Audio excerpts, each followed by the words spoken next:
Hari Raya Pentakosta, turunnya Roh Kudus, dan ulang tahun gereja.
Kisah Para Rasul bab 2 ayat 2 sampai dengan 4. Tiba-tiba turunlah dari langit suatu bunyi seperti tiupan angin keras yang memenuhi seluruh rumah di mana mereka duduk.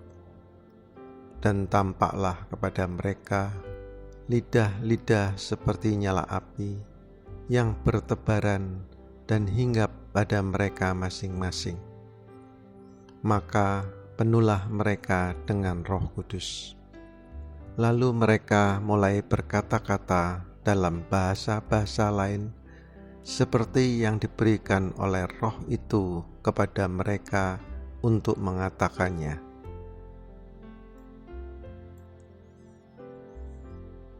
Apakah menurut kita benar-benar ada suara seperti angin kencang pada pencurahan Roh Kudus yang pertama ini? Dan apakah menurut kita benar-benar ada lidah seperti api yang datang dan hinggap pada setiap orang? Nah, iman kita percaya bahwa itulah yang terjadi saat itu. Yang penting bagi kita adalah pertanyaan, mengapa hal-hal itu dicatat dalam Alkitab.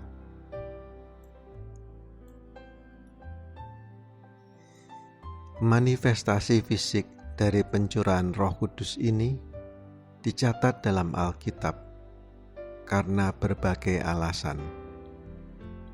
Salah satu alasannya adalah agar penerima pertama dari pencurahan penuh Roh Kudus ini secara konkret memahami bahwa sesuatu yang luar biasa sedang terjadi.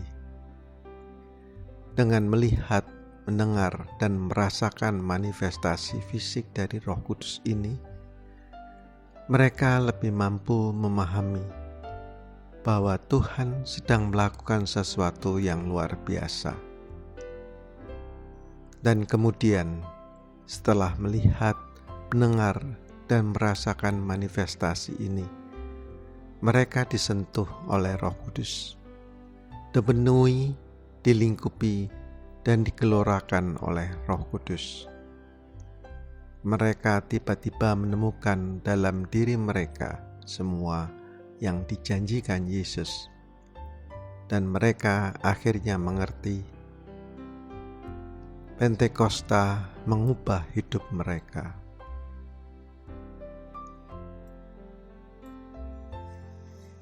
Kita mungkin belum melihat, mendengar, atau mengalami manifestasi fisik dari pencurahan Roh Kudus ini.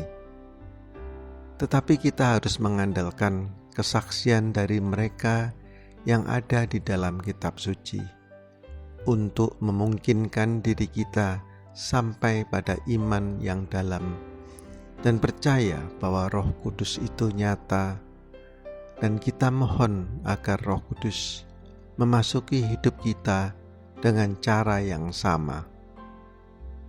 Tuhan ingin membakar hati kita dengan kasih, dengan kekuatan dan kasih karunia-Nya, agar kita dapat secara efektif menjalani kehidupan yang menghasilkan perubahan di dunia. Pentakosta bukan hanya tentang kita sendiri menjadi kudus, tetapi bahwa kita sudah dikaruniai semua yang kita butuhkan untuk dapat membawa kekudusan dan kasih Tuhan kepada sesama kita. Pentakosta membuat kita mampu menjadi saluran berkat dan rahmat dari Tuhan. Dan tidak ada keraguan bahwa dunia di sekitar kita sangat membutuhkan rahmat ini. Saat kita merayakan Pentakosta, akan sangat berguna merenungkan karunia-karunia dari Roh Kudus dengan cara yang penuh doa. 7 karunia Roh Kudus adalah karunia-karunia utama pada Pentakosta untuk setiap dari kita. Mari kita gunakan semua karunia itu sebagai pemeriksaan hidup kita dan biarkan Tuhan menunjukkan di mana kita perlu bertumbuh lebih dalam bersama kekuatan Roh Kudus.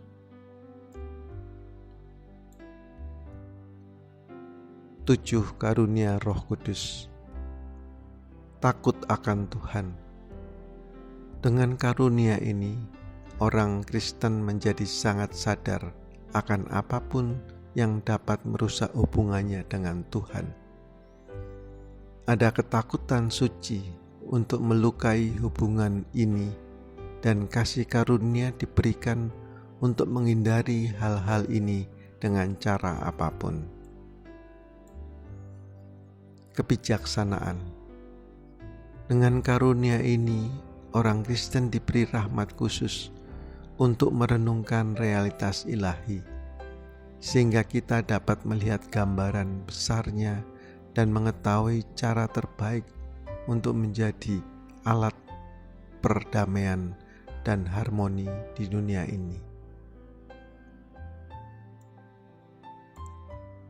Pengertian. Ini adalah karunia kemampuan supranatural untuk memahami dan merawat iman, sehingga iman dan hidup menjadi sejalan.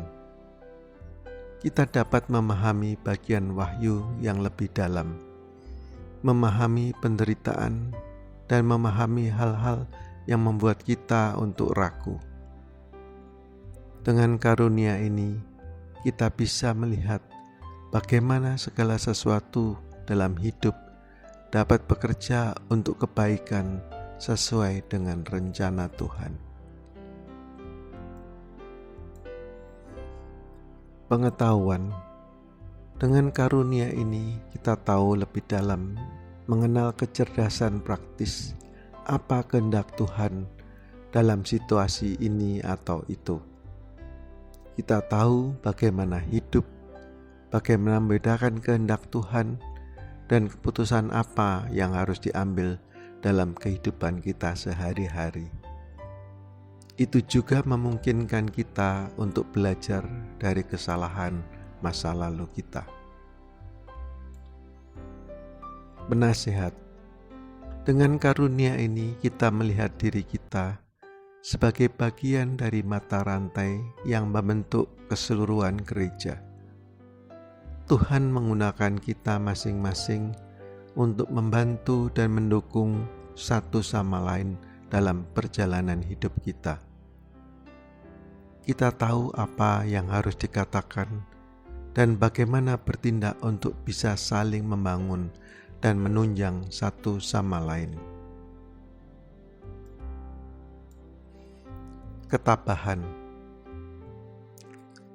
Sederhananya, ketabahan adalah keteguhan pikiran dan jiwa untuk melakukan kebaikan dan menghindari kejahatan.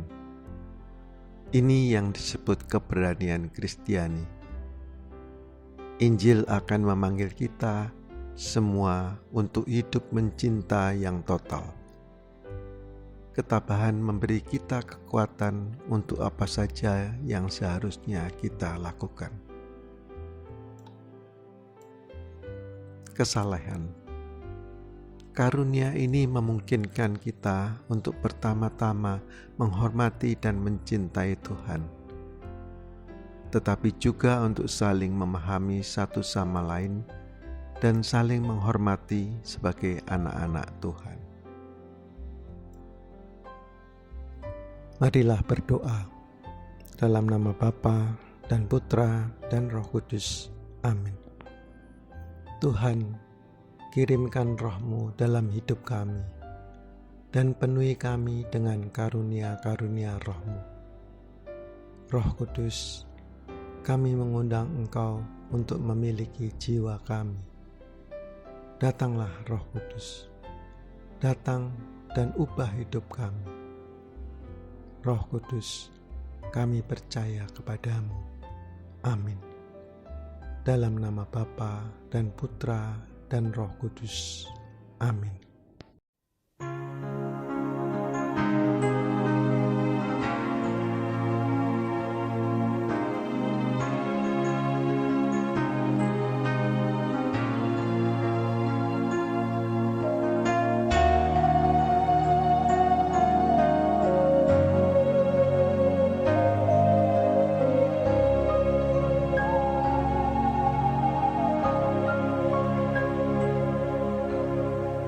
Kudus hadir di sini,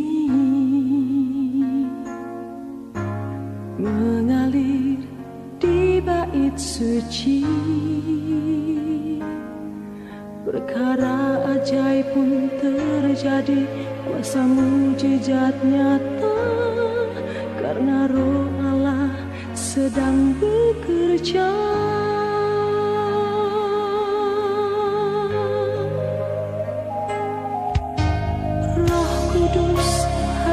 Di sini mengalir di bait suci. Perkara ajaib pun terjadi, kuasa mujizat nyata, karena Roh Allah sedang bekerja. Tiada yang mustahil dan tiada yang sukar bila Roh Allah bekerja. Tiada yang mustahil bagi orang percaya, karena Roh Allah turut bekerja di antara kita.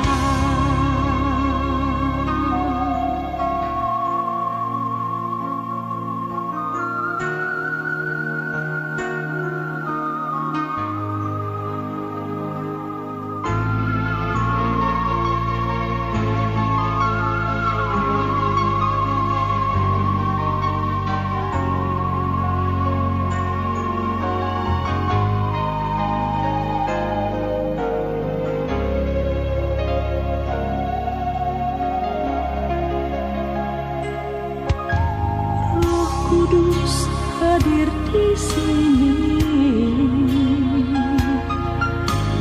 mengalir di bait suci. Perkara ajaib pun terjadi, kuasa mujizat nyata, karena Roh Allah sedang bekerja. Tiada yang suka bila Roh Allah turut bekerja. Tiada yang mustahil bagi orang percaya, karena Roh